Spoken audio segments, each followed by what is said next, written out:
This video will show you a quick tutorial on how to use your new easy-to-use Axonics Remote Control. The first step in using your remote is connecting it to your stimulator. Hold the remote at your waist on the same side of your body as the stimulator. If the remote is too far away from the body, it may not be able to connect. Next, simply press and release the center button.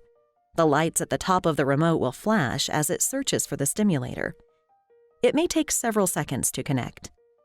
When your remote has connected, the top lights will stop flashing and the stimulator battery light at the bottom will turn on. If your stimulator is currently delivering therapy, you will also see solid lights at the top of the remote.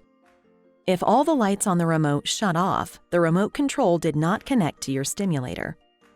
If this happens, move the remote control closer to your stimulator and try again. When connected, the light on the bottom of your remote control shows the battery life of your stimulator. A solid green light means your stimulator has over 4 days of battery life.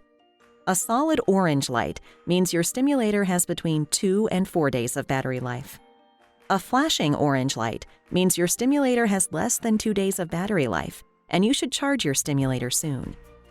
Your remote control also contains a red warning light on the bottom. A flashing red light means your remote control battery is low. A solid red light means there's an issue with your stimulator.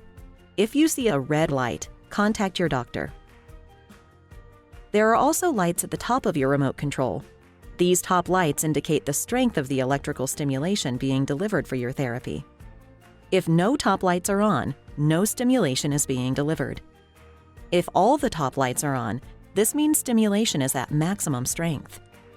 You should be on a level that provides stimulation that reduces your symptoms without discomfort. Next, you'll learn how to adjust the stimulation level of your device. The first step in changing your stimulation strength is to connect the remote control to the stimulator. To decrease the strength, press the down arrow. You'll feel a vibration that confirms the change. Depending on the stimulation level, the top lights will flash or the number of lights may decrease. To increase strength, press the up arrow. You'll feel a vibration that confirms the change. Depending on the stimulation level, the top lights will flash or the number of lights may increase. Lastly, to turn off your remote control, press the center button again. If you forget, the remote will turn itself off after a few seconds of inactivity. If you have any other questions about using your remote control, contact your healthcare provider or refer to the manuals included with your device.